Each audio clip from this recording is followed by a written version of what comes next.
think now we're finally using all of our weapons. Everybody is comfortable in their role right now.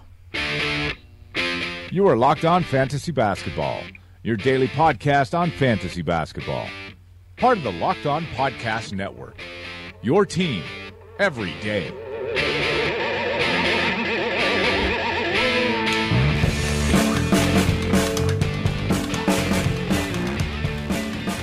Hello and welcome to the Locked On Fantasy Basketball podcast, brought to you by Fantrax and Basketball Monster. My name is Josh Lloyd, and as always you can find me on Twitter at redrock_bball. We're here to talk about the end of the week. We're here to talk about Sunday's games. We're going to then look ahead to next week, previewing the first full week of 2017, and of course getting you ready for your DFS action for Monday with 8 games on. So we've got plenty to talk about. So let's get to it. All right, let's indeed do that, and we will start things off by getting stuck into the week ahead. And it's a really weird week in the NBA, and I say it's a weird week because the games are spread equally. And this would be perfect for every day of the week. They're perfect DFS slates every day, perfect in terms of being able to stream guys in and not have active players sitting on your bench. And the reason is, well, not the reason is, this is what it is, because Monday we've got 8 games. Tuesday we've got 8 games. Wednesday, which is normally the busiest day of the week, has 7. Thursday we have 8. Friday we have 8. Saturday we have 8. And to round things off, Sunday we have 8. So basically, every single day this week is streamable. It is very unlikely in a standard 10-3 split, bench versus starters, that you will have guys who are active sitting on your bench. You will have spots spare. So it's all about maximizing your weekly acquisitions. If you don't have acquisition limits, go sick. Get yourself an extra 10, 14 games perhaps this week, because you'll be able to do it on every single day, and it's going to be a real boon for you to get huge numbers this week. You got to use them smartly if you've got acquisition limits, though. Now, let's talk about the teams and the games that they play. This is for weekly lock leagues. There's one team playing 5 games, and that's the Utah Jazz. The issue we have here, especially for a guy like George Hill, is he's got a concussion. So we don't know we know that he's out on Monday, but we don't know what he's going to be doing for the other 4 games of the week. So he's a dicey one. But the Jazz play Monday, Tuesday, and then they have Wednesday off, and they play Thursday, Saturday, Sunday. So I reckon you feel pretty confident about getting the 3 games out of George Hill, maybe even the 4. But that's going to be quite a tough decision when it comes to lineup lock. Everyone else is ready to go. I would lock Derek Favors in at 25 minutes a game for 5 games. Although there is a risk that with 2 back-to-backs this week, Favors sits out at least 1. So that's something to consider as well in your weekly lock leagues. If we look at the teams, there's no teams that play 2. The majority of teams play 4 games. We've got the Cavs, the Magic, the Heat, the Thunder, the Warriors, Knicks, Wizards, Bucks, Clippers, Rockets, Nets, Nuggets, Lakers, Kings, Grizzlies, Suns, Hornets, and Raptors. And the rest of the teams have 3 games. And that's the Sixers, Mavericks, Pistons, Pacers, Pelicans, Spurs, Blazers, Bulls, Hawks, Celtics, and Timberwolves. As we all know, not every team's schedule is the same, and it's not every 4-game week is the same as all the other 4-game weeks. So if you want to look at good 4-game weeks, we look at Cleveland, Orlando, and Miami. Cleveland takes on the Pelicans, the Bulls, the Nets, and the Suns, although with some blowouts there, maybe that limits what some of the stars can do, but you're not really too worried about that sort of thing in terms of weekly locks. The Magic have got a good one too. The Knicks, the Hawks, the Rockets, the Lakers. The Heat take on the Suns, Lakers, and Kings. So good matchups for those guys. Whereas if you go down to the bottom of the schedule, the Raptors take on the Spurs, they take on the Jazz. So they're two horrible matchups. And then they have the Bulls and the Rockets in their 4 games. The Hornets take on the Bulls, the Thunder, the Pistons, and the Spurs. So horrible matchups there. The Sixers out of the 3-game teams have the best, Minnesota, Boston, and Brooklyn. Whereas the Timberwolves have the worst, Utah, Washington, and Philadelphia. So when you're making those decisions between 4-game players or even some great 3-game schedules and poor 4-game ones, it is important to pay attention to that with pace slowing down, with bad defensive matchups, with all that sort of stuff. It is important to take a look at that. and work out the best way to try and maximize the games played, which obviously, or not maximize the games played, maximize the value, which obviously you can do over at Basketball Monster with our weekly projections, which takes into account all of the defensive stuff, all of the schedule strength, in terms of using the weekly projections to tell you who's going to provide better value across the whole week for you. Now, normally I'd go through at this point now and talk about quality games and who's got good quality games in their schedule. Every single game this week is a quality game, so there's no point in me doing that. But what I am going to do is talk about back-to-back. So it's about managing your weekly acquisition limit and getting multiple players for single ads. So if we start the week with Monday, Tuesday back-to-backs, we've got 4 teams that start the week out that way. We've got Utah, we've got Washington, we've got Denver and Phoenix. So there are definitely players around there that you can go and add for that back-to-back sort of a situation. Maybe you want Shelvin Mack from Utah, he'll get 1 start, he might get 2 starts in Utah. In Washington, do you grab a guy like Kelly Oubre? If Markieff Morris is around, I'd recommend owning him anyway, but he's a definite guy that you want to look at. In Denver, what do you do there? Do you grab Manny Mudiay, who again I think should be owned? Do you grab Jameer Nelson? Do you add Wafat and Will Barton if he's on your waiver wire? With the Phoenix guys, Dragon Bender.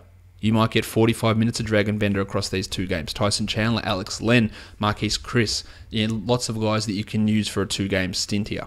Tuesday, Wednesday, we've got Miami, Sacramento and Memphis. They've all got back-to-backs there. Miami is a mess at the moment with injuries, so there are players everywhere. Obviously, Joshie Richardson. If Hassan Whiteside remains out, then Willie Reed is an option. Jimmy Johnson is a player that probably should be owned in all leagues. Memphis might have Marcus Sol out, so we're looking at JaMychal Green, Zach Randolph as players in shallower leagues that might need to be owned as well there. And Sacramento, we don't know Rudy Gay's situation, so you might get 2 decent games out of Anthony Tolliver. You might take a punt and try Malachi Richardson, who's potentially getting into the rotation. Darren Collison's worth an ad because Ty Lawson's face is smashed in. Wednesday, Thursday, we've got Oklahoma City, we've got Portland, we've got Atlanta. So with Victor Oladipo back in Oklahoma City, some of the things, I guess, some of the opportunities maybe dry up. But even adding Alex Abrines, sorry, I've been corrected on that pronunciation, Alex Abrines. That just doesn't sound right. It just sounds too anglicized. Alex Abrines, he might get you 4 threes in 2 games. That could work. Portland and Atlanta, other options there too, with Atlanta's wings really going to be a great section to target. Is it Bazemore, Hardaway, Cephalosha? Who's the other one that I'm missing? Bazemore, Hardaway, Korver, of course, Kyle Korver. Thursday, Friday, back-to-backs. We're looking at Houston, we're looking at Brooklyn, we're looking at the Los Angeles Lakers. Brooklyn, some straightforward ones. Maybe Karis LeVert is the one to look at. If Trevor Booker was dropped, it's a great spot to grab him. Shawnee Kilpatrick, maybe Isaiah Whitehead if Jeremy Lin remains out. Friday, Saturday, we've got the Knicks, Boston, and Minnesota with back-to-backs. And the Knicks have got multiple injuries at the moment. They've got 4 guys that are currently questionable for Monday, so we don't really know what's going on with them. But guys like Lance Thomas, Courtney Lee, Justin Holiday, all those players will be useful in that 2-game stretch. You look at Jonas Jerebko from Boston with Minnesota. Not a lot to love there, but Shabazz Muhammad has scored over 10 points in the last 2 games, and maximizing value, 2 games, 1 ad, does he help you? He might not, but he might. And then to end the week, the weekend back-to-back, there is only one of those, and it is the Utah Jazz, back to where we began the week. So that's how everything sort of shapes out for this week. Again, a really weird week. I would love this to be the case every single week.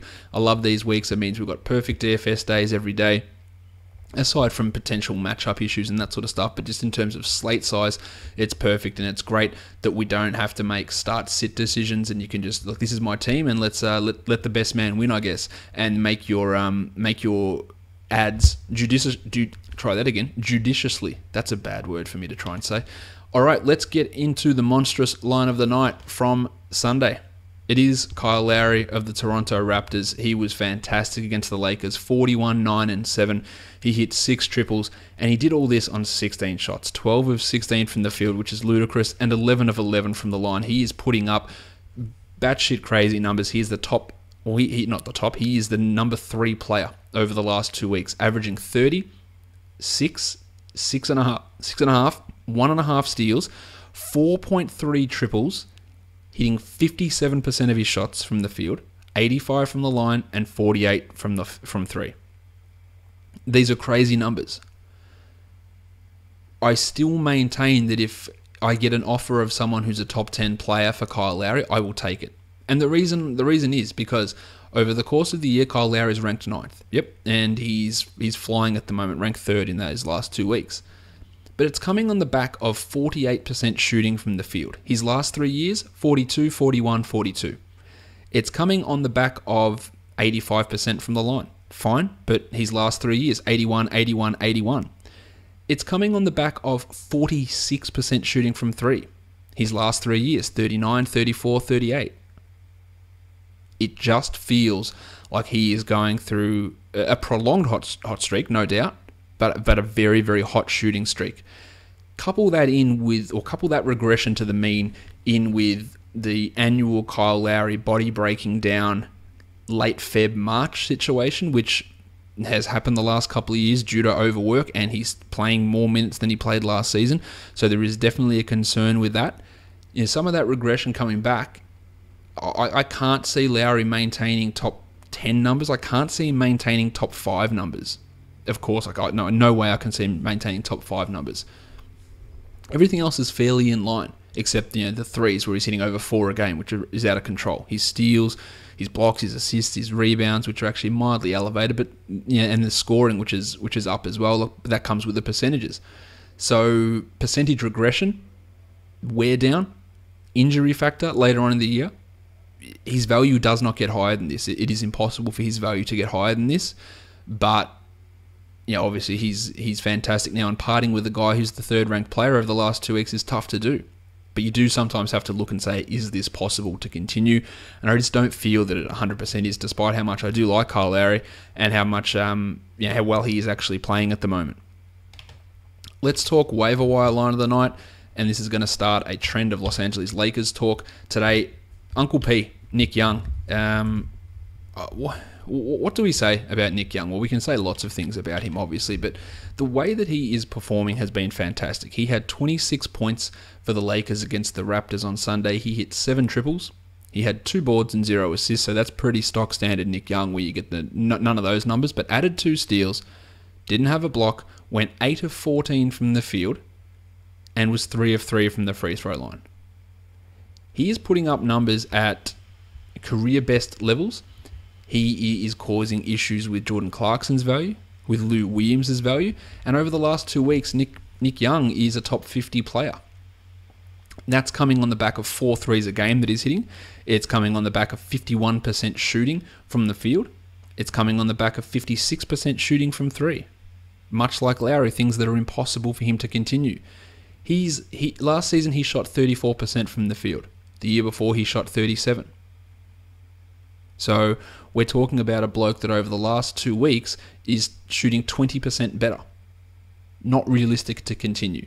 And as usual, less than 2 rebounds a game, less than an assist a game. But impressively, he has got his steal numbers up, and I'll definitely give him credit for that. He's at 1.4 steals over the last 2 weeks. But if you're viewing Nick Young as a top 50 guy, I reckon you'll be disappointed, because I just don't see him continuing to shoot at this elevated level. He's taken it up numerous notches over the last 2 weeks, but even on the year, he's at 48, 88, 45. I can see him sticking at 40% from 3. I can see him sticking at 44% from the field. Maybe 45%. Maybe. But I don't really see how he can possibly keep up these current numbers. It feels literally impossible for him to continue to do what he's doing. And by all means, he is someone to add. He's owned in only 60% of leagues. But who am I dropping? If you've got a streaming spot, do it. But when you look at it, you have to look at this and go, this is not sustainable. There is no way. There's no way that Nick Young shoots at 50% moving forward. There's no way that Nick Young shoots at 56% from 3 moving forward. And with nothing else coming in the other categories, his production is fueled entirely by that. So it is important to view those things, but yeah, while he's hot, sure, go and do it. But there is going to be some significant regression. We've already seen it with his teammate Lou Williams, who was shooting at 6-7% better than what he did last year, and has now dropped off in a pretty significant way. So great stuff from Nick Young. Fantastic that he's rebuilt his reputation in his career. Just this is a fairly crazy stretch that he's putting us through at the moment. The young gun of the night, D'Angelo Russell of the Los Angeles Lakers. 28 points for Russ.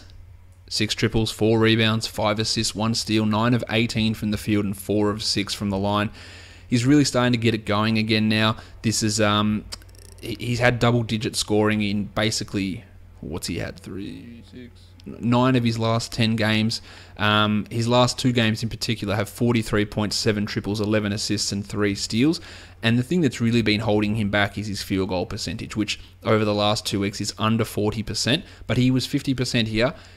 We get that up to, say, 42, 43%, then we're talking about a 17-point scorer who's hitting you he's already hitting 2.3 triples a game. He's getting assists to 5.5 or 6 a game, and putting up some really good numbers. I do believe there's a top 60 player in D'Angelo Russell for this season. He's currently sitting at 79 and 99 over the last 2 weeks. But I do believe that with his minutes rising, he's only at 26 for the year, but over the last 2 weeks he's at 29 since returning from that knee injury.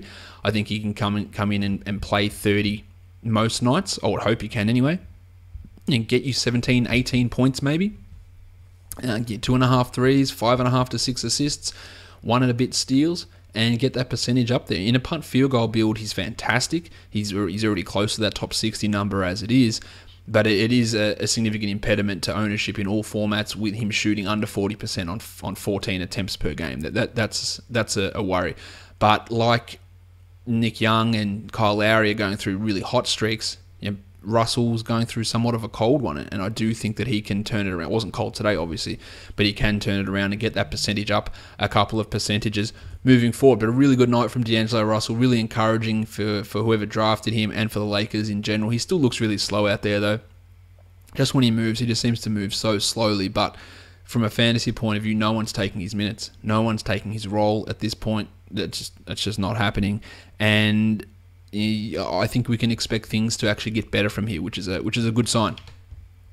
The dud of the night. Let's stay with the Los Angeles Lakers, and let's go to Jordy Clarkson, who was terrible. 2 points for Clarko, 1 rebound, 1 assist, 1 of 5 from the field, 0 of 1 from the line.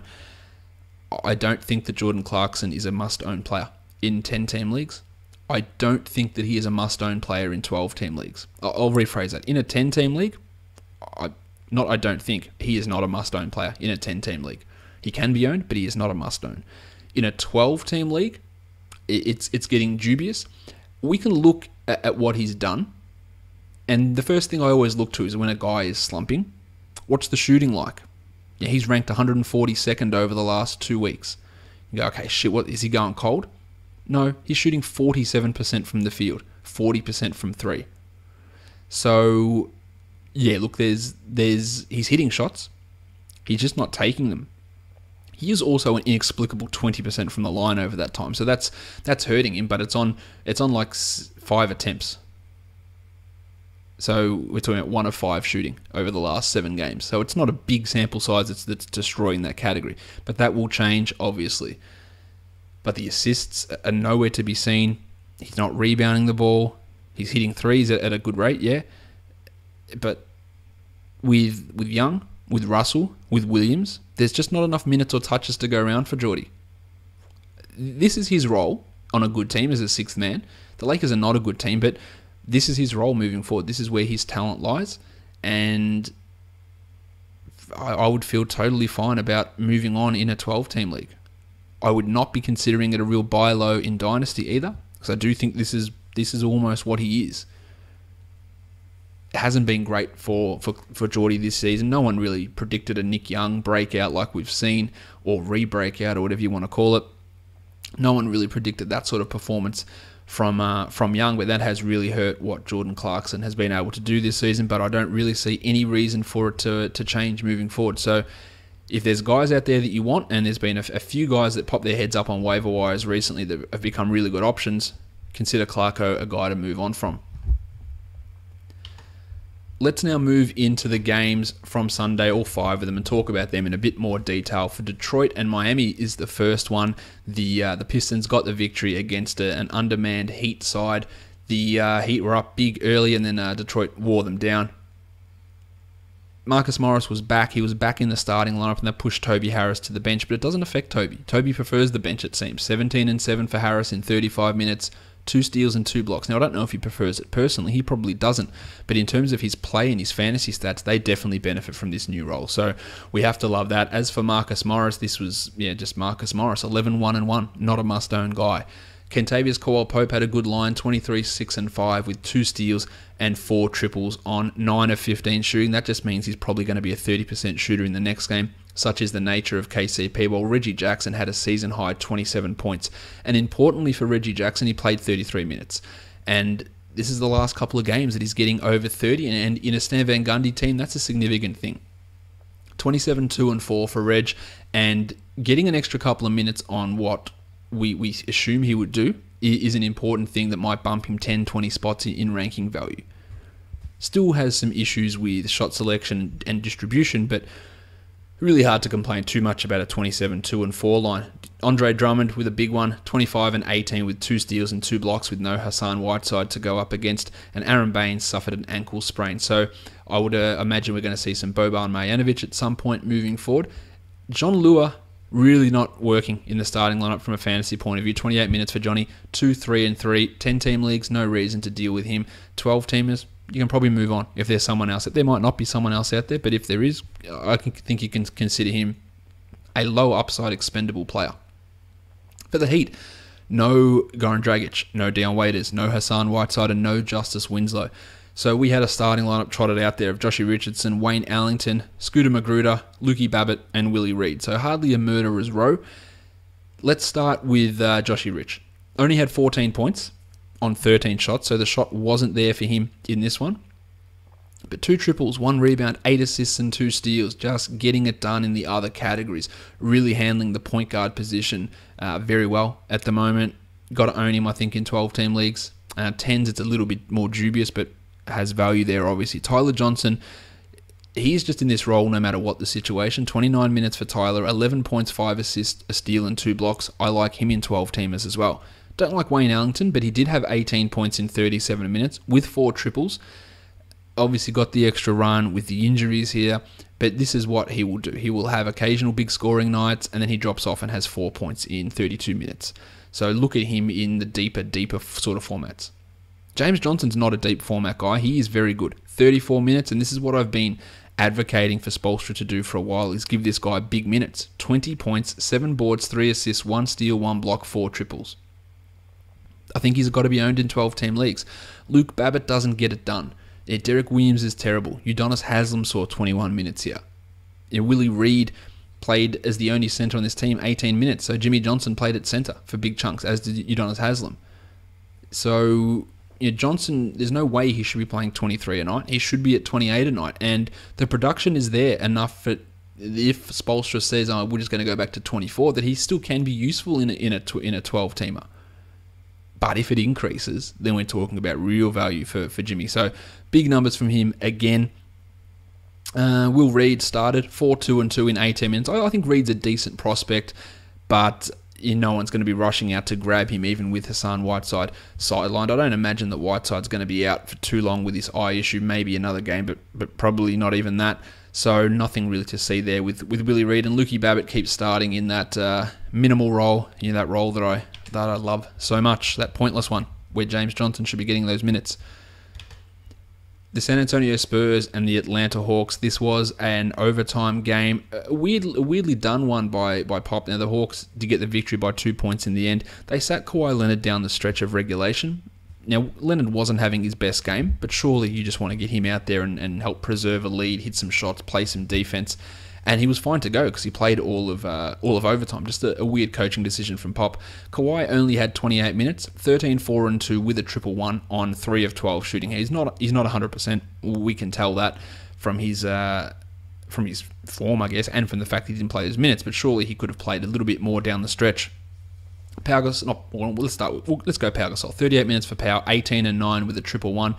Really good numbers from him again, while LaMarcus Aldridge bounced back from an inexplicable stinker in the last game. 27-13, 3 blocks and a 3. This makes 3 out of his last 4 games really impressive, and hopefully for LaMarcus Aldridge owners, he has turned the corner now.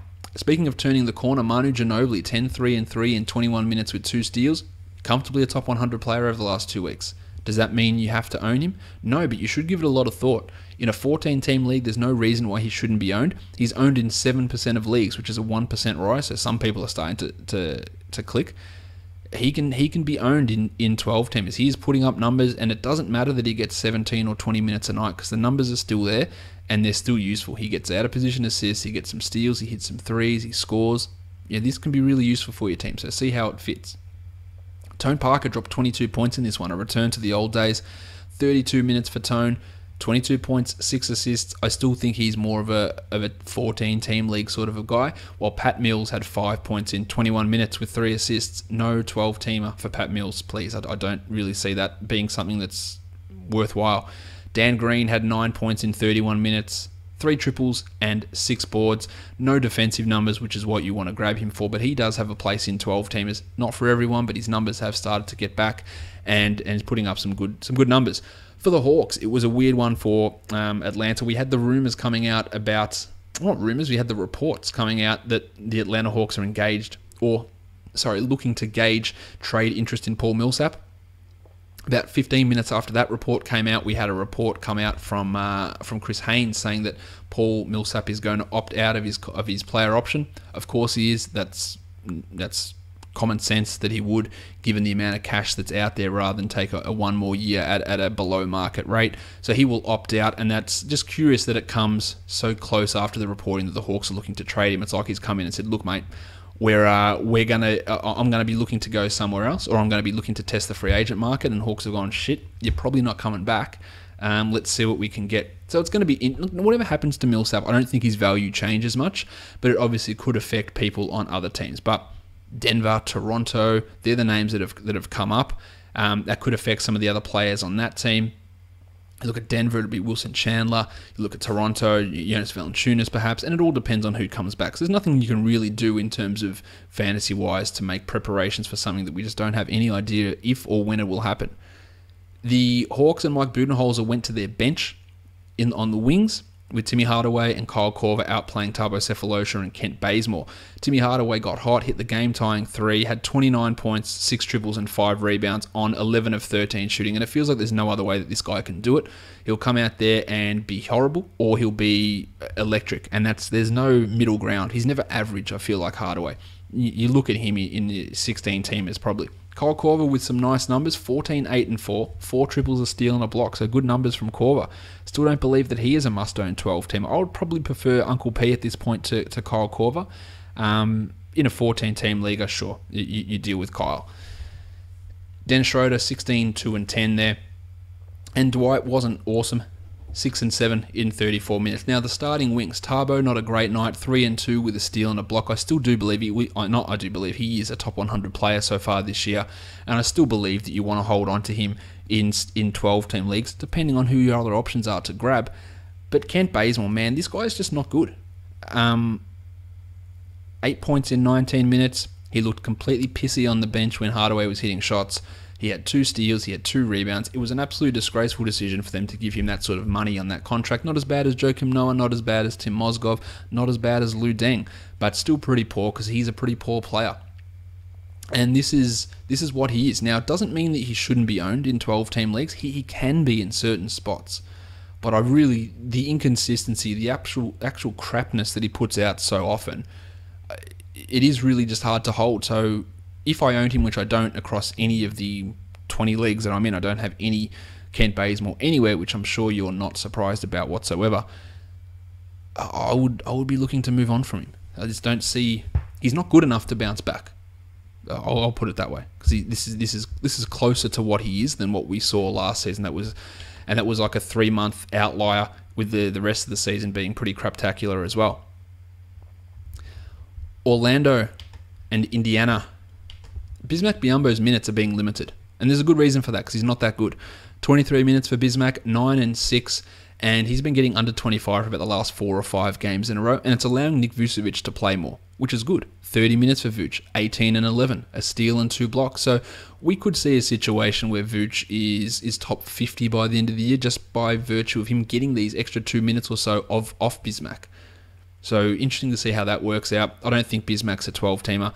Aaron Gordon had a good night, and not just from scoring. 13 points in 28 minutes, but it's the 6 boards, 2 steals, 1 block, 1 3 that gets me more excited about that Aaron Gordon line there. He's still really tough to own in 12-team leagues, but he's been much better recently. Still not 100% getting it. Still don't have 100% faith in a 10-teamer. There's no point. But I can totally understand a 12-team league situation. 17 points for Jeffy Green as well. My name is Jeff. He hit 3 triples and didn't do a lot else. Just a 14 or 16-team league guy, while Serge Ibaka went 17 and 6 with a couple of blocks. Lloyd Alfred Payton started the second half at point guard because, again, he is better than DJ Augustine. Only had 29 minutes in the end and only had 2 points. So it wasn't a great night from Alf, but 3 boards, 7 assists, 1 block, still getting some other stuff done while DJ Augustine failed to do anything. 5 points in 15 minutes for DJ with the 3 assists and a steal. I do think that Lord Alfred is a 12-team league guy. There was no Evan Fournier again, so Jody Meeks started. He had 11 points in 30 minutes, had 3 triples, and that's fine in a deep league streaming situation. But once Fournier returns, we're not going to see a huge amount of Jody. For the Pacers, Miles Turner, 23 and 12, a triple one, big numbers, huge night from Turner. That's great. And Jeffy Teague, who did sprain his ankle but was able to play out the game, so that's good news. Only 27 minutes due to that ankle, 12, 3 and 9, a steal and a block is a pretty impressive performance. We had Aaron Brooks get some extra run because of Jeff, 14, 2 and 2 with 2 triples and a block for Brooksy, and that's his second big game in about the last week. Don't read anything into it though. Paulie George, not his best night, 19, 5 and 3 with 3 triples, no defensive numbers, and he's now famous inefficiency. Still think that George can get better than what he is, but I don't really see him approaching the top 10 in value. Monte Ellis, 16 minutes. He is not starting again, at least in the near future, and he's not getting more minutes than this really in the near future. So again, I'll make this almost a daily thing. Don't bother with Monte Ellis in standard leagues. 4-4-4 with a steal and a block is all right, cool, but it's 14-teamer maybe at this point. Kevin Seraphin played more minutes than Al Jefferson. I can always get behind that, but neither of them are 14-team league guys really at all. They're probably 16-teamers. Well, Thad Young wasn't great. He was 4 of 12 for 10 points. 2 steals and 2 triples though, so still getting those peripheral stats that really make a lot of his value. Putting up the numbers there. The little dog Glenn Robinson continues to start and will continue to start according to Nate McMillan. 9 and 8 for Glenn Robinson the third in 32 minutes. That doesn't really make him useful though. It makes him a 18-20 team league guy only, despite the fact that he is starting and will continue to start. Next up, we talk about Portland and Minnesota. No Dame Lillard again, so CJ McCollum was able to go off in this one. 43 points for CJ, 5 boards, 3 assists, 3 steals, 3 triples, 1 block. Clearly the best game that he's had since replacing Dame Lillard, and did it super efficiently as well, going 16 of 25 from the field. He was 8 of 9 from the line as well, putting up some pretty big numbers there. The Blazers get an important victory on the road here against the Timberwolves, putting up and basically on the back of CJ McCollum. He has seen his efficiency rise significantly this year, and that's caused his scoring to go up, and it's also, but his assists have dropped, which is basically what we sort of anticipated with the arrival of Evan Turner this season. Although it was hard to predict that his efficiency would actually improve from how good it was last year, but it has, so kudos to him. Evan Turner, big defensive night from Turner, 2 steals and 4 blocks with 11, 3 and 1 to go along with that. He's putting up surprisingly good numbers that in certain situations you could own him in a 12-team league. It's not going to be for everybody, of course, but he's resurrected himself after a poor start. While Mo Harkless scored just the 8, but 5 boards, 2 steals, 2 blocks. That's why he has 12-team league value. 18 and 8 for Mason Plumlee. And Alan Crabb played 40 minutes, had 10 points and 8 boards with a block. There is no reason to own Crabby in 12s. There's no reason to own Crabby in 10s. And there's barely 14-teamers. I reckon he's a borderline 14-team league guy. Al-Farouq Aminu played big minutes, 36, but just can't hit anything at the moment. That is bound to change. 2, 6 and 3 for Aminu with 2 steals. I think he can be a 12-team league guy. I just don't think he's quite there at this point at the moment. For the Wolves, Rick Rubio was terrible, really poor. 0 of 5 from the field for Rick. Only stayed on the court for 27 minutes because he was just so out of it. Still gave you 6 assists. Still gave you 2 steals though. So some nice peripheral numbers. But wasn't a great one. And in his absence, Chris Dunn really stepped up. And this was probably the best game that Chris Dunn has had. He was efficient. He was 5 of 7 from the field. He went 11, 3 and 4. He had a steal. He had a 3. He had 3 blocks. Now, I do have started getting the questions, do I grab Chris Dunn now? No, I don't believe you do. I don't think this changes anything for Ricky Rubio moving forward. I don't think this changes anything for Chris Dunn moving forward. My thoughts on Dunn remain the same.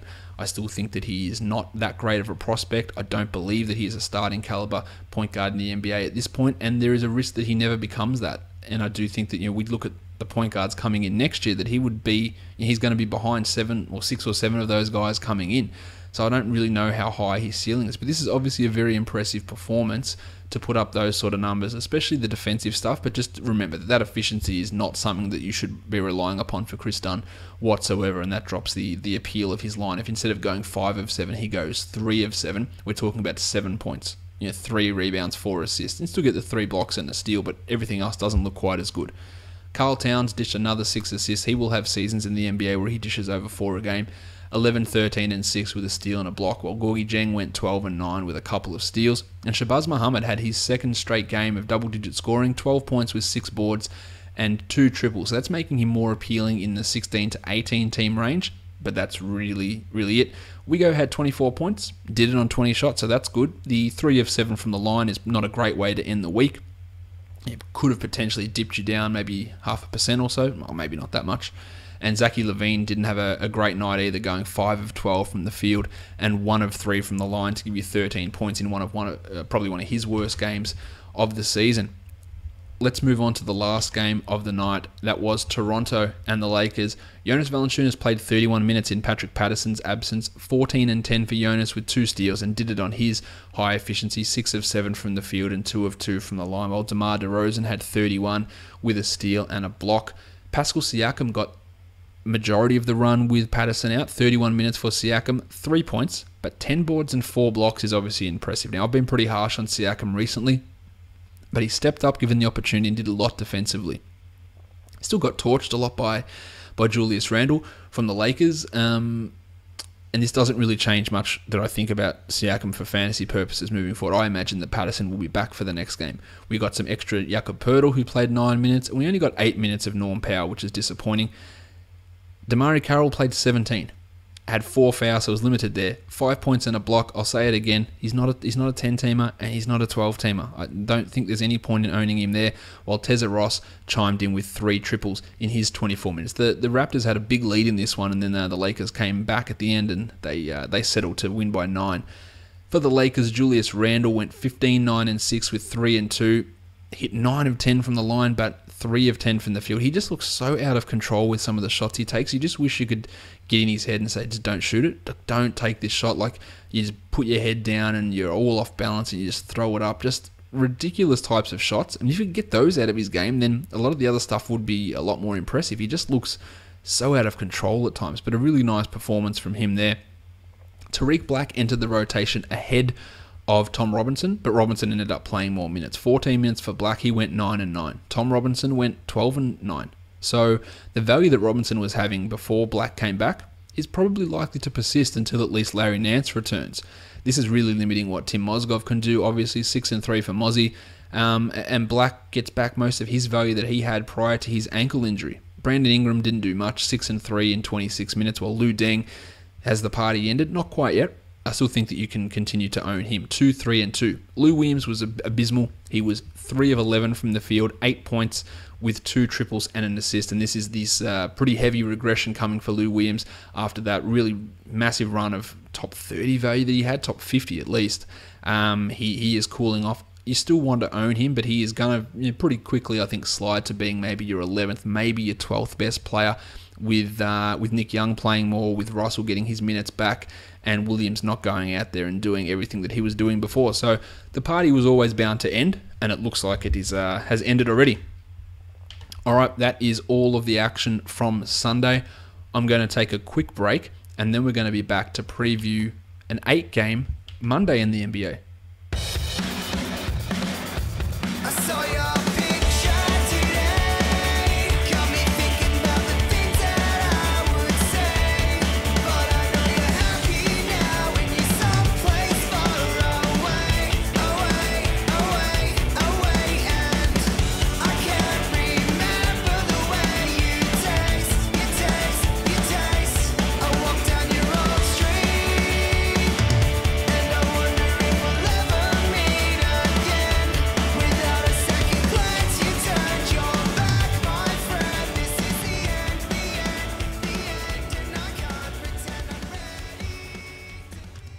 Alright guys, we're back. Let's talk perfect DFS from Sunday. Let's start with FanDuel. Kyle Lowry, 58.3. D'Angelo Russell, 42.3.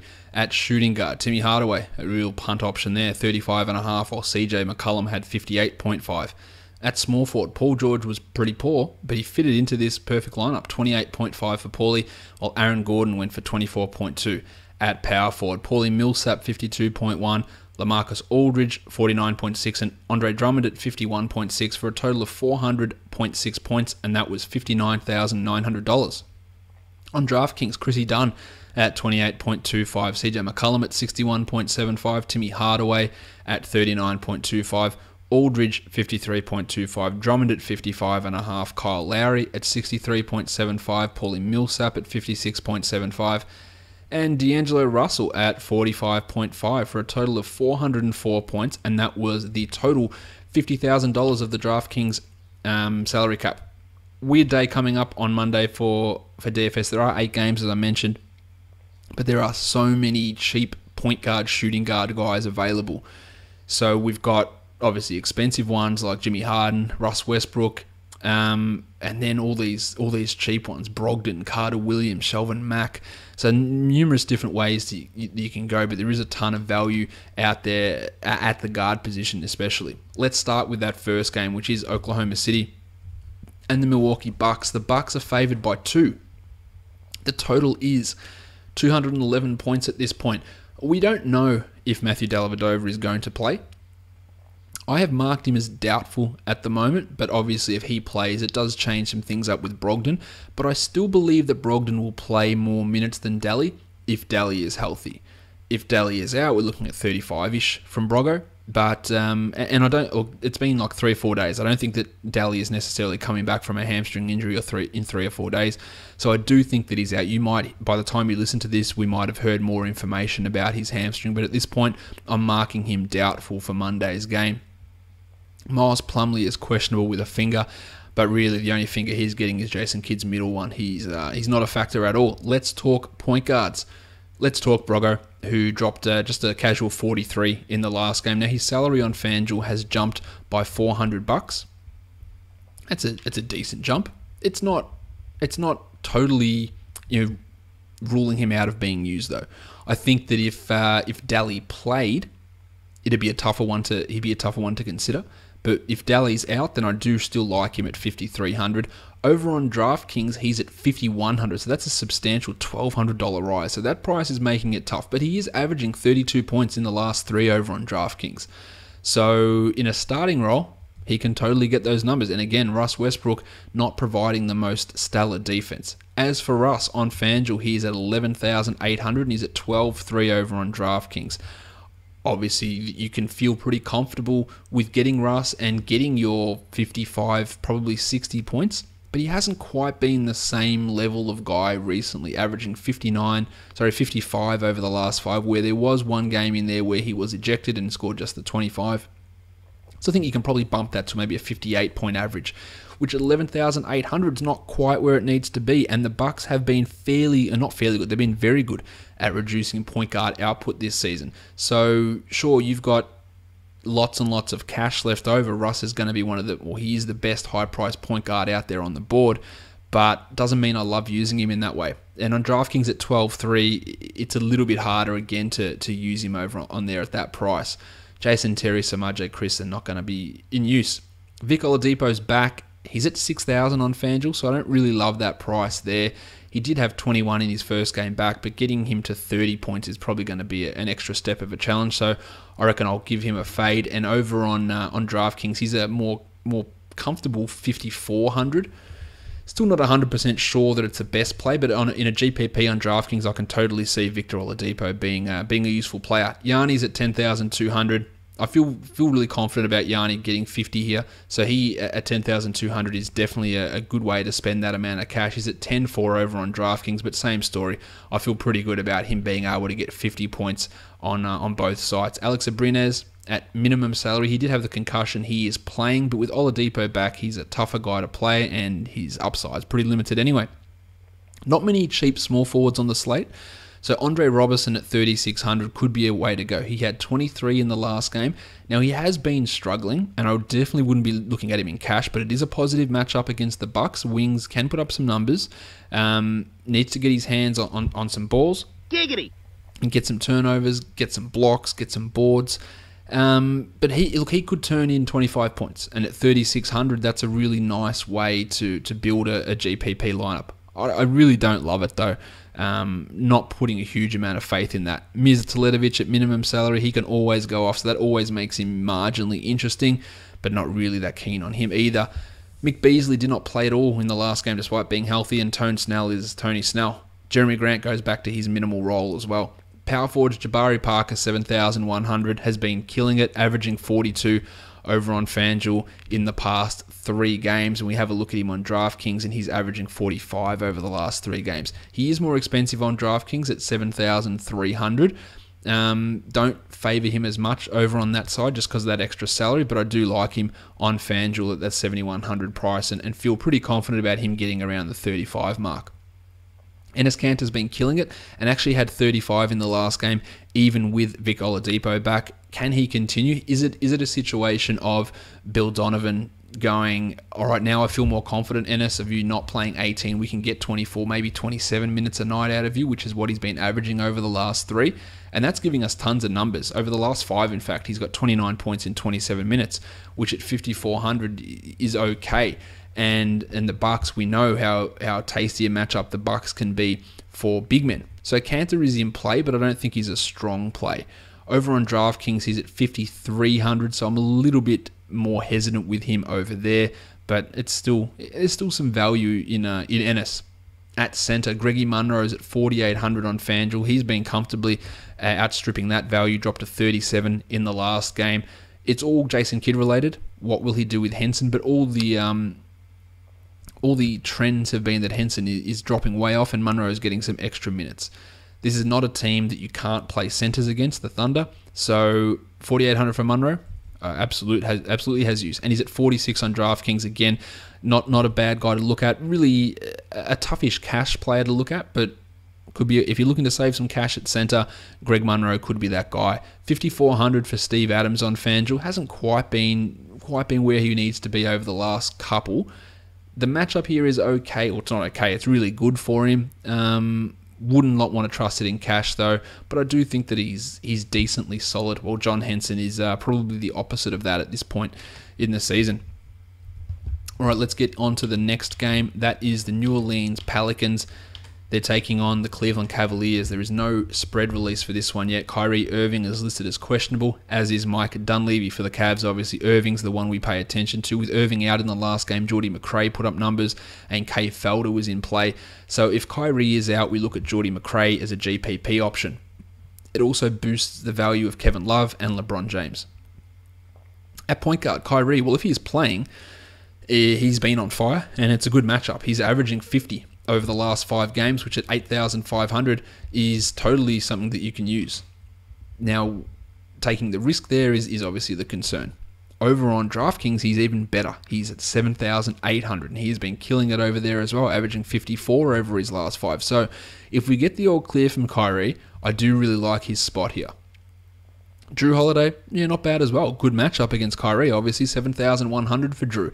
He dropped to 38 in the last game. He's averaging 35 over the last 5. No reason to think that 35 shouldn't be in play for Drew again. He's at 6,500 on DraftKings. Makes him a really, really well-priced point guard over there as well, who's averaging 37 in the last 5. And again, the Kyrie defense gives him a bump. So, yeah, both these point guards could definitely be in play. Shooting guards, you're not a lot to love here. You can take a punt on Langston Galloway at 3,700 on FanDuel. He does have the occasional hot night, but it's not really that great. Shumpert, Etuan Moore, DeAndre Liggins, Bud Hield, none of these guys are really standing out as appealing. 5,500 for Tyreek Evans. Man, if he was minimum salary, I'd be all over that. But at 5,500, I'll say no thanks. But on DraftKings, Tyreek is interesting. He's at 4,100. He had 29 points in the last game. He's averaging 20 over the last 3. If you want to take a punt on someone, I don't imagine Tyreek's ownership would be high.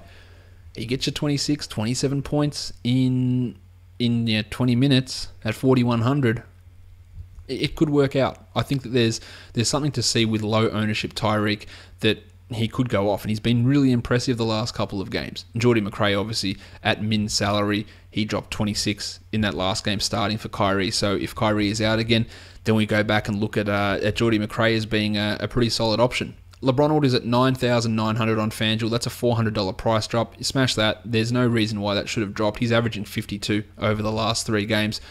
There's still great value in him. Now, on DraftKings, he's much less appealing because he's at $10,500. So that's a significant difference in the price. His salary's actually jumped over there. And yeah, he's averaging 58 in the last 3 games on DraftKings. 53 in the last 5, but I'm not quite as confident that he gets the 10.5 value over there. But 9.9 on FanDuel, it's only $600 difference. But remember, you've got $10,000 extra dollars to play with over on FanDuel. That makes LeBron a pretty decent play over there. Dante Cunningham's a name that will be lowly owned, I imagine. He's at $3,800, but he's starting. He's getting 35 plus minutes, and he's averaging 21 points over the last 5. That's not exciting, but at $3,800, 21 points works for you, or it should work for you. I don't think there's much tournament upside in there, and he is a little bit risky for cash. But for sub 4,000 guys with a secure role, or fairly secure role, I'm going to talk about the Donatas Motiejunas signing when it actually becomes official, which will probably be tomorrow's podcast, but we'll talk about Donatas Motiejunas tomorrow. But for now, Cunningham's got a fairly secure role at power forward. Solly Hill, no thanks. Dickie Jefferson, no thanks. Power forwards, Kev love it here. 8,400 for Kev, dropping 42 a game. Look, he gets actually better if Kyrie is out, I believe. But I think he's just solid. Let's get you 40 against a Pelicans team who's not that great at defending that position. He's at 8,800 on DraftKings. I still do like him because there's really no other high-priced power forwards out there that are really appealing. So if you want to go big at that position, he can be the guy, but not quite as happy with him over on DraftKings at that inflated salary. Tony Davis, 10,800. Again, this is a negative matchup against the Cavs. He hasn't historically done well against Cleveland, and his numbers have been tailing off somewhat, averaging just 45 in the last 3 and 51 at the last 5. Now, 51's not bad, but at 10,800, you want to just be doing a little bit more, especially when you've got a negative matchup coming up here. So Anthony Davis on some sites will be okay. So on DraftKings at 10,300, I'm a bit more happy with him over there. But on FanDuel, I don't really love him that much at that. You can definitely use him and feel have a decent level of confidence that he'll approach 50, but I'm not 100% sold on it. Terrence Jones has gone down to 4,200 with good reason because he's averaging 14 points in the last 3. No real reason to use him. Tristan Thompson at 4,700 on FanDuel has suffered a $400 price drop. He's also at 4,700 on DraftKings. His upside is limited, I believe, but he's not a horrible cash play. I think he can do better though. Let's move on now to the next game up on our slate, which is the Utah Jazz and the Brooklyn Nets. No spread released at this point. George Hill is out. Dante Exum is out for Utah. Jeremy Lin is out for Brooklyn. But the big news for Utah is that Alec Burks has been upgraded to questionable, and Tony Jones of the Salt Lake Tribune says that he expects him to play. So he's on the probable side of questionable. Now, what does this mean for seasonal leagues? If seasonal people are still listening, nothing. He's going to be on very limited minutes. He's going to have to battle Rod Hood, George Hill, Dante Exum, Shelvin Mack, probably ahead of those two guys to be honest, but Joe Ingles, he's not having a big enough role to be a standard league guy. As for DFS, until the minutes come up, and if they ever come up, then he'll be impactful. But otherwise, nothing to see here. It's just good to see for the Utah's point of view to see an extra one of their depth pieces coming back. Now with Georgie Hill out, Shelvin Mack is priced at 3,800. So he's got a real chance to get 20 points, which is all he needs at that number. So Shelvin Mack, just add him into the list of point guards who are really cheap prices for Monday. So Shelvin is a guy to look at. When we go to look over on DraftKings though, he's priced at 5,000. So that's far from appealing. It's a great matchup for him against Brooklyn, but it's no 3,800. So he can still absolutely be used on DraftKings. He's just not as much of a lock to me. On on FanDuel, say Daly's out, I can totally see getting a backcourt of Shelvin Mack and Malcolm Brogdon together, and then getting, say, Yanni and Jimmy Harden as your two shooting guards or something along those lines. Isaiah Whitehead, Spencer Dinwiddie, the two Nets point guards, they don't play enough minutes to really be useful players. Let's talk shooting guard. Shawnee Kilpatrick at 4,600. Really like him, especially considering his price is now dipped by $900 on FanDuel. Not as keen on him on DraftKings, where he's at 5,500, but on FanDuel he is averaging 24 over the last three, and that includes a 7-point performance, which was in that real blowout game that the Nets had in their last outing.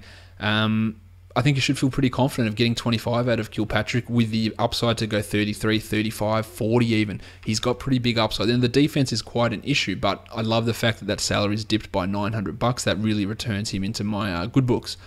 4,700 for Rod Hood. The matchup is really good, but I'm not ready to put Rod Hood into a lock category. In a tournament, sure, he can give you 30, but apart from that, not really feeling Rod at this moment. He's at 49 on DraftKings as well, which is even less appealing.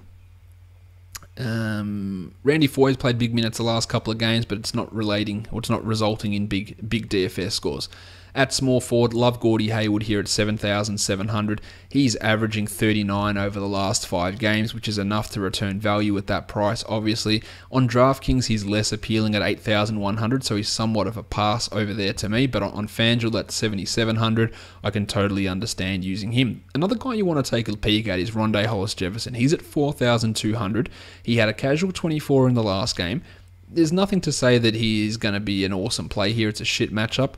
But he is a name to watch with maybe GPP upside. But really, if I was pushed, I'd say no. Joey Ingles, Joe Johnson, Karis LeVert, really tough to use any of those guys in DFS lineups. Derek Favors at 4,900 should be looked at. He's at 4,900 on both sites. He dropped 23 and 24 minutes in the last game, and the minutes are consistently rising. This is a very good matchup for Derek. It's his former team. All you're hoping for here is 25 points, and I don't think that that's going to be too much of a. Of a stretch for him to get to.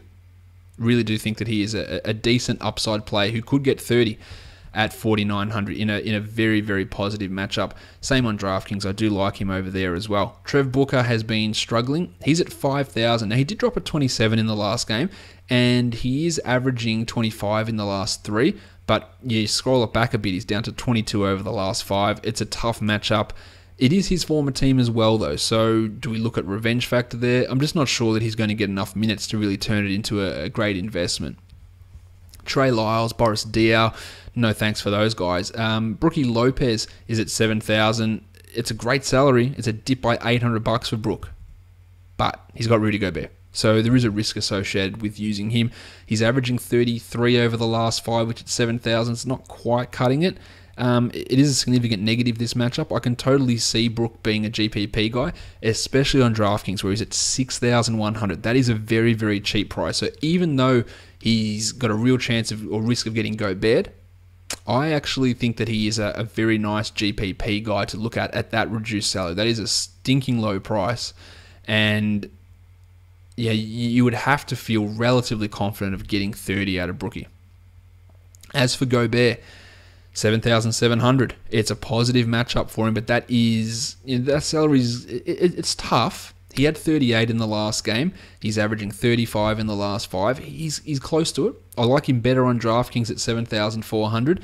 He's not my number 1 play at center, but he's absolutely a guy that you can consider using. All right, let's travel on to the next game now, and that is Orlando. They take on the New York Knicks. Now, if you're not a Basketball Monster member, you should be. But secondly, on our DFS pages, you can check our what-if scenarios. So with all the guys that are listed as questionable, you can see the way, how we see the minutes and usage playing out depending on which guys are out. So you got a scenario normally. See Orlando, we've got a what-if scenario. What if Fournier is out? And then it'll adjust all the ratios. For the New York Knicks, we have 15 different scenarios for tomorrow because there's 4 guys who are questionable.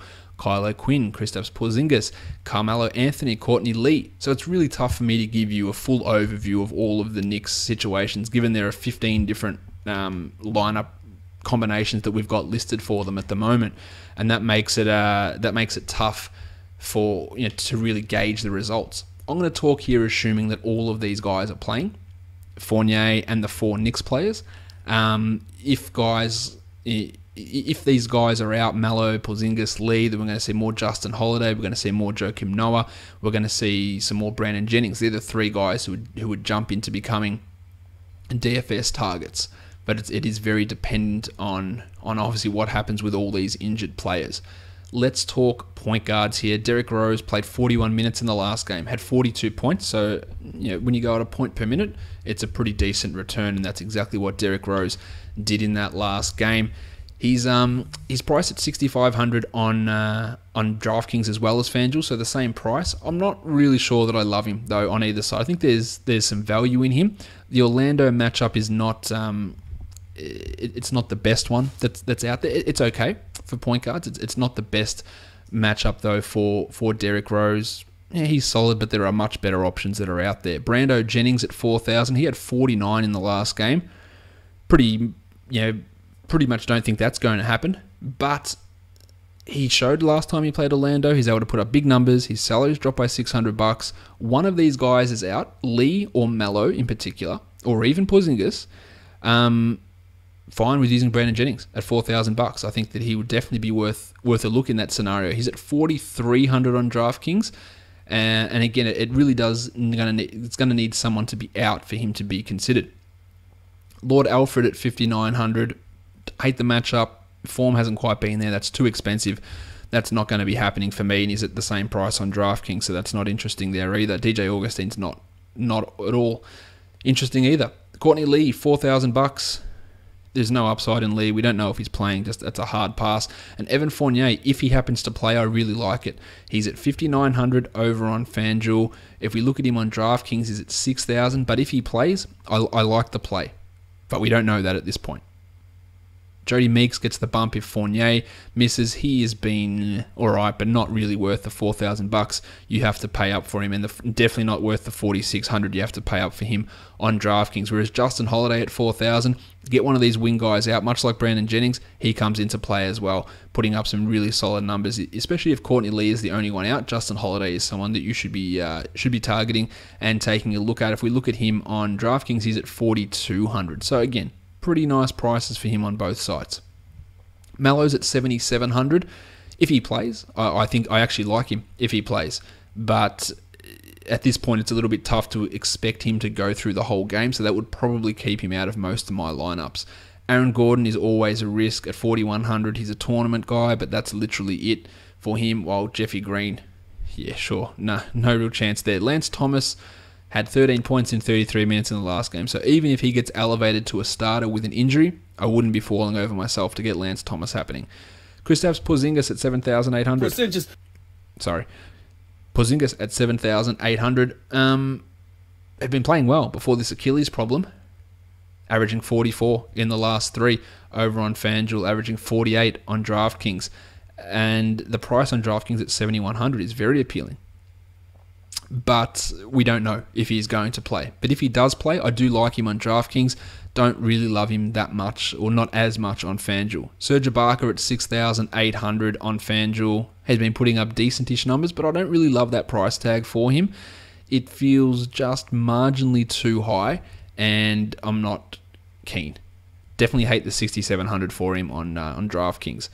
At center, Joakim Noah, 4,500, had 39 in the last game. He's averaging 31 across the last 3. Totally fine with using him, but in GPPs, really only because he does have some real stinkers in there. If Cock is out, though, I think he becomes safer in cash. He's at 4,800 over on DraftKings.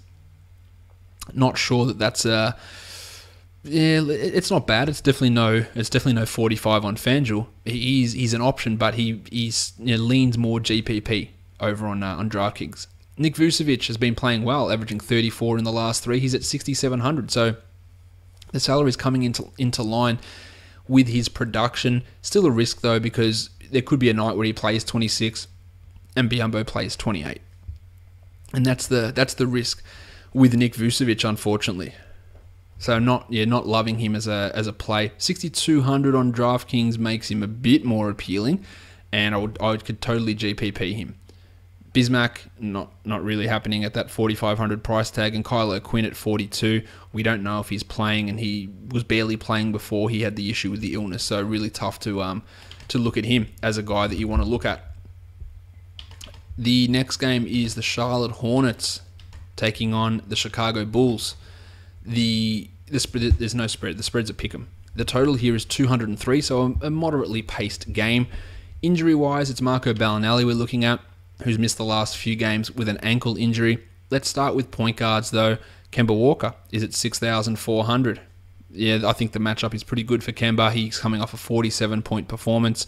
He could easily drop a 40 here, and at 7,400, you should feel pretty confident about Kemba Walker returning value at that spot. Michael Carter-Williams, likely starting. Matchup is very, very good here. He's at 4,100. Now, he started the last game, but played just the 25 minutes. So we have to look at him as marginally risky, but I think at 4,100, just throw him into the pile with Brogdon and Shelvin Mack as these cheap point guards that you can consider, and you have to consider pretty significantly. I think he is one of the better ones out there. The matchup is really superb for him in this one. The risk that you do have, though, is that he only plays 25 minutes. I think that he gets a bit more in this one, and I think that he passes the 20 points and potentially gets to 25, and that's going to work out pretty tasty for you. So I do really like Michael Carter-Williams here. If we look at Carter-Williams over on DraftKings, he's equally as good value. He's at $4,000, which is a $1,000 price rise, but it is still comfortably in his value range. So really, he's a very solid guy to have a look at. Jaren Grant, Ramon Sessions, nah. Shooting guard, Dwayne Wade, 6,800, hasn't been really approaching his value of late. The matchup here is very, very good. I can look at him mainly as a GPP guy, though, because his numbers just haven't quite been where they need to be. Well, Nick Batum has been carving teams up. He's at 8,000 on FanDuel. That's making him a little bit tougher, but he does have a very good history against the Bulls, so I can totally consider him a guy to look at. On DraftKings, he's at 8,000 as well. Probably a little bit more hesitant to use him over there, but totally fine to consider him as a GPP option. Jezza Lamb at 3,800 has been putting up almost 20 a game since Bellinelli's been out, but the upside's not really quite there with him at this point, especially with so many other options out there on the slate. Dougie McDermott's at 36. If you want to take a punt on a cheap small forward, he might be the guy to do. He's playing 29 minutes a game over the last 3, and he's not normally a really good fantasy contributor, but he did have 21 in the last performance, and if they let him shoot threes, maybe he hits some and gets some points. Still somewhat of a risky proposition, though, to consider him. Love him more on DraftKings, where he's at 3,300.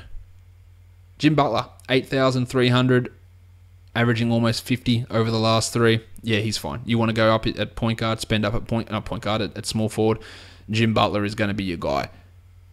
Michael Kidd-Gilchrist comes into play at 4,700 if Marco Bellinelli is out. If Bellinelli plays, no real point in considering Kidd-Gilchrist. He's at 47 on FanDuel and 46 on DraftKings, but that's still valuable if Bally is out.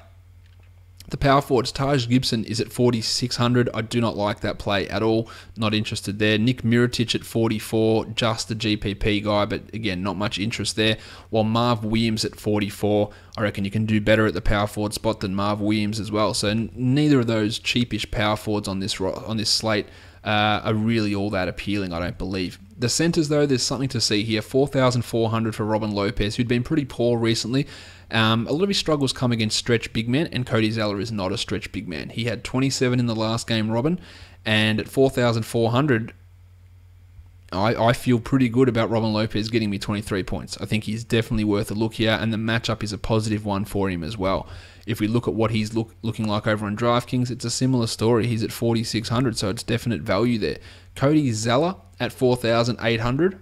I like Zeller here too. I think there's value in using him and getting him to 25 points. His numbers have been a little bit low, so I'm probably less interested, but he could be a cheaper, lower-owned center in a GPP. Still not 100% in love with him, though, but I do really like him on DraftKings. He's got a much better sort of return on investment over there, despite being just the $200 cheaper. Chris Felicio, Roy Hibbert, no. All right, let's move on now to the next game. and that is the Washington Wizards taking on the Houston Rockets. No spread currently out for this one. A couple of injuries we really need to pay attention to. Brad Beal is questionable. He missed the last game with an ankle issue, and Pat Beverley is questionable with right wrist pain that caused him to miss the last game as well. So obviously some injury situations there. Beverley's absence doesn't really change much from the Rockets DFS-wise. Beal's does, obviously. The last game that Beal missed, Trey Burke went off. I wouldn't be 100% expecting that, but you can GPP Trey Burke and Marcus Thornton. They're going to be the guys who take a bump in that situation. At point guard, Johnny Wall at 9,700. He would likely get some usage bump if Brad Beal happened to be out. He is fine to have a look at, but the matchup is not brilliant if Beverley plays. If Beverley is out, it's a little bit easier situation for Johnny, and I do think that he is worth looking at 9,700 as a tournament type point guard, and even a cash point guard over on FanDuel. If we look at what Wall is priced at over on DraftKings, he becomes a little bit less appealing at 10,100.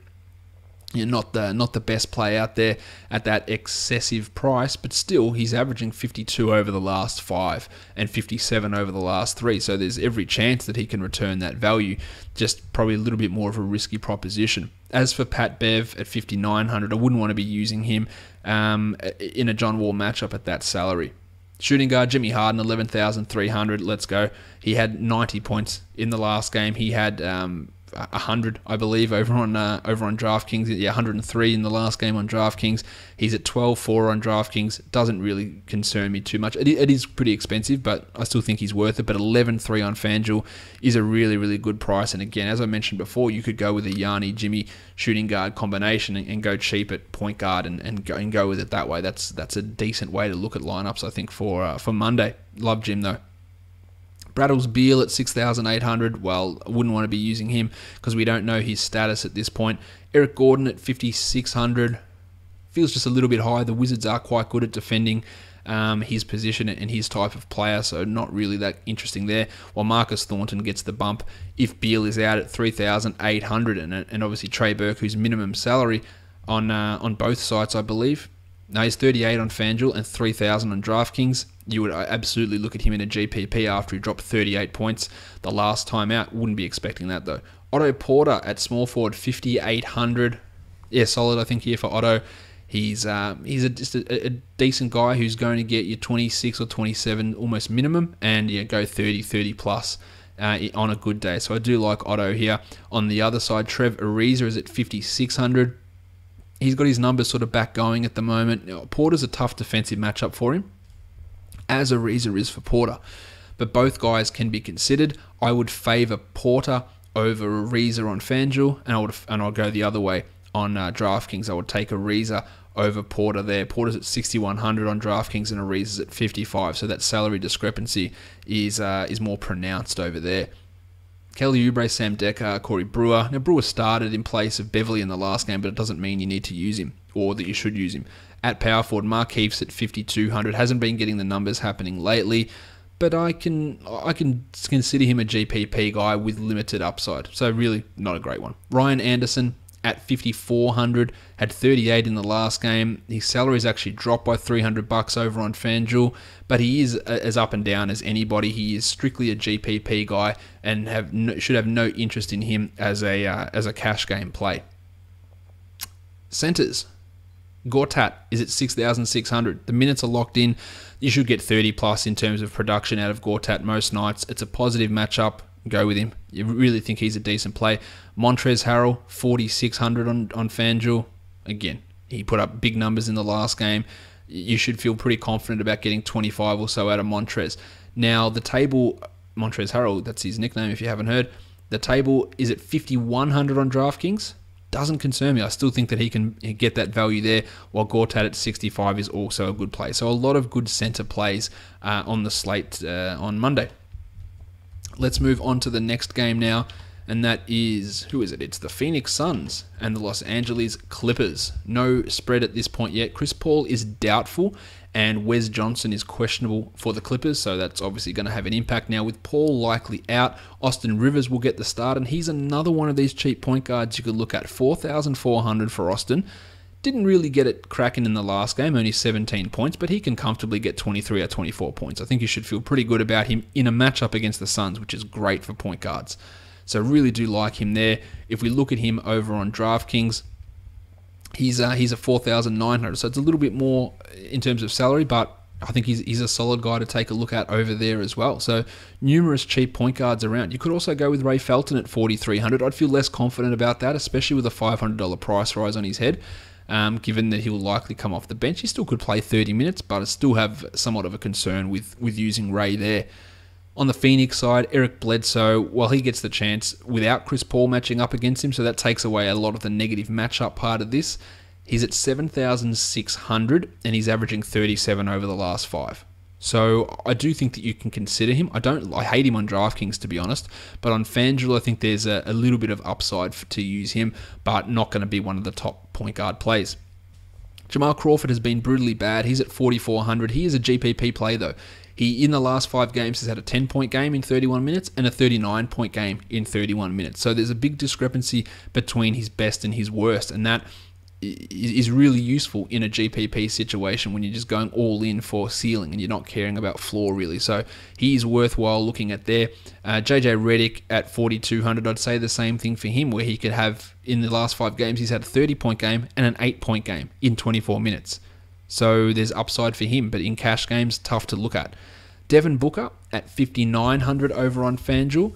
I think that he's fine now. He's at 63 on DraftKings, which I'm not a huge fan of, but at 59 on FanDuel. His shooting, it hasn't been awesome, but he is still accumulating points. He's averaging almost 30 across the last 5, which at 5,900 is where you need him to be, and I feel pretty confident that his floor will be decent as well. So I do like Devin Booker. I don't like Brandon Knight, so that should go without saying. TJ Warren has been struggling. He's at 5,100, dropped 3 points just in the last game, which is obviously horrible. Could be a bounce back here for TJ, but I'm not putting too much DFS currency into doing that. He's at 5,000 over on DraftKings as well. Sure, he's worth a punt, but I reckon you can feel a little bit more secure in some other guys, and PJ Tucker doesn't really have any DFS appeal. Wes Johnson, who was starting before he hurt himself, he's at 3,600. I'll say no, because he's going to split the minutes with Brandon Bass, even if he's healthy, so I'll leave him alone. Luke Marmute has no use. Power forwards, Mo Spates at 4,300. He's been killing it in his reserve role, averaging 23 points over the last 3 games. In just 21 minutes, he's over a point per minute over his last 5, comfortably over it, to be honest, putting up really good numbers, but how high is his upside at 4,300? I would say it's not that high, but you can totally look at him and say, I feel pretty good about getting 20 points out of Mo Spates on both sites as well. So I think he's okay, but not far from the best. Alex Len, no. Marquise Chris, no. Brandon Bass is the interesting one here. If Wes Johnson's out, Bass dropped 26 in the last game. He played 24 minutes and he's a minimum salary player over on FanDuel and a minimum salary guy on DraftKings. So absolutely he would be a GPP upside guy if Wes Johnson happens to be out. Dragon Bender's at 37. I can totally get behind using Dragon Bender in a GPP as well at that 37 price tag or 33 on DraftKings. He's the owner of a 41-point performance on DraftKings in the last 5 games, and that came in 17 minutes. So we know that the upside is there for him to stuff the stat sheet, and hopefully, look, I would hope that he sees 20 minutes again. That's the risk associated with him, though. At center, DeAndre Jordan at 7,300 on FanDuel. He has been okay without being fantastic. The matchup's actually somewhat of a negative for him here. Not a high priority guy, I don't think. 7,200 on DraftKings, yeah, that's fine as well, but again, not a real high priority player, while Tyson Chandler is not going to be someone that's moving the needle for me. All right, let's take a look at the last game of the night, and this is the Denver Nuggets, and it's the Golden State Warriors. The Warriors are favored by 15, and the total is 227.5, so we've got significant blowout potential here. For the Warriors, Pat McCaw and Sean Livingston are both questionable, and for the Nuggets, Jameer Nelson and Darrell Arthur are both questionable. Arthur's not in the rotation anyway, so that's not going to have too much of an impact. A lot of these Warriors ones, the matchup looks fantastic, but what if it's a blowout and they don't play? So there's a risk. So Steph at 8,200.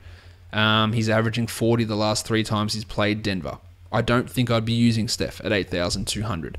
If we look at what Steph Steph has got happening over on DraftKings. He's at 8,600, and his ability to hit bunches of threes always makes him a GPP option over on DraftKings, but really, really tough to consider using him in cash options.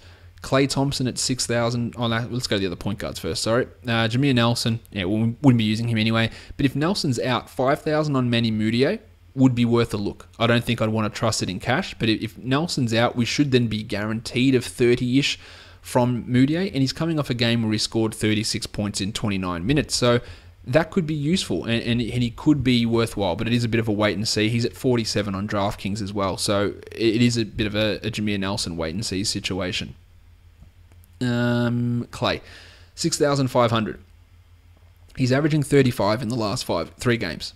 And at 6,500, that's enough. The matchup is very good for Klay, but I just fear that he is just a tournament guy. I don't really think there's cash game upside here for him, given that he's up and downness with his shooting. Will Barton's at 5,200 on FanDuel. He's at 5,500 on DraftKings. That is not an interesting price for me at all. While Gaza Harris at 4,700 on FanDuel. He's coming off a 27-point performance. I think he is okay to look at. He's 47 on DraftKings as well, but not up there with the best options at that position.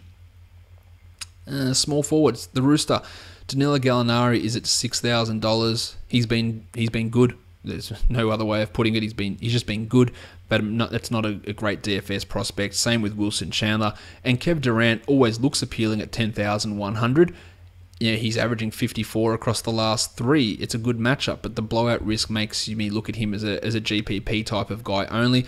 Although on DraftKings, I like the fact that he's at 9,900. That actually puts him into cash consideration for me on DraftKings, the fact that his salary is that bit lower and he scores so much better over on that side. And I think he'll be able to put up those numbers, even if his minutes get nipped just by a little bit. Andre Iguodala is not going to be a target for us. Draymond at 7,700 has not been fulfilling that sort of production lately, but he does have a really good history against Denver, so I totally see him as being a GPP option on both sides. He's at 7,500 on DraftKings, 7,700 on FanDuel. Nick Jokic at 7,200. The foul trouble is a real risk here, but he has been killing it, obviously averaging 42 across the last 3.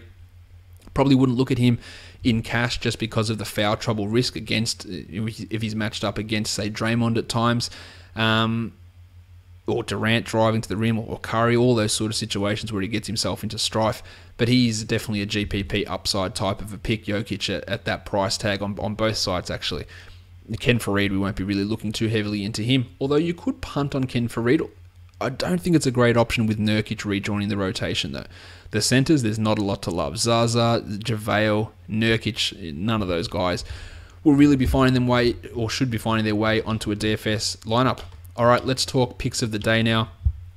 On FanDuel, Brogdon at 4,300. As I mentioned, there are so many other cheap point guards you can consider. Carter Williams, Shelvin Mack, Austin Rivers as well.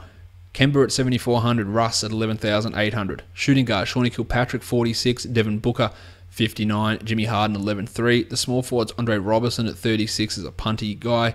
Gordie Hayward, 77, and Jimmy Butler, 83. The power forwards, Derek Favors, 49, Jabari at 71, and Kevin Love at 84. And the centers, Rob Lopez, 41, and 44, and Gortat at 66. On DraftKings, Michael Carter Williams at 4,000. Drew Holiday at 65, Steph at 86, Austin Rivers at 49, Brogdon at 51, Jimmy Butler at 87. The small forwards, Tyreek is at 41, Markieff at 51, and Kevin Durant at 99. Marvin Williams at 43, Montrez the Table Harrell at 51, and Kevin Love at 88. And the centers, Robin Lopez 46, Brookie Lopez 61, and Tony Davis 10,300. Let's wrap it up with the Aussies now. Moneyball, Mick Carter-Williams, 35, Drew Holiday, 59, and Russ at 12.1.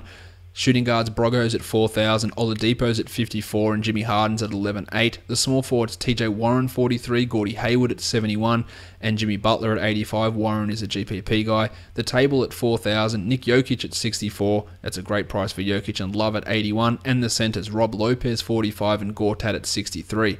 On Draft Stars, MCW 5350, Shelvin Mack 8350, and Rusty at 22250. The shooting guards, Brogos at 54, Shawnee Kilpatrick's at 8550, and Jimmy Harden's at 23.9. The small forwards, Dougie McDermott 6050, Jabari's at 11750, and Yanni at 19,100. The power forwards, the tables at 5,900, Greggy Munro 8,850 and Anthony Davis at 18,250, and the centres, Mo Spates 6,750, Robin Lopez 9,350, and Rudy Gobert 14,500. We are done here, guys. Welcome to 2017. I hope everything's going well with you in your life and your fantasy rosters and all that sort of stuff. Follow me on Twitter at redrock_bball and give me a review on iTunes. It'd be great if you like the show. Head across there, a couple of minutes, and it really does help things out. So I'm really appreciative of that as your New Year's gift to me. We are done. Thank you so much for listening, everyone. See ya.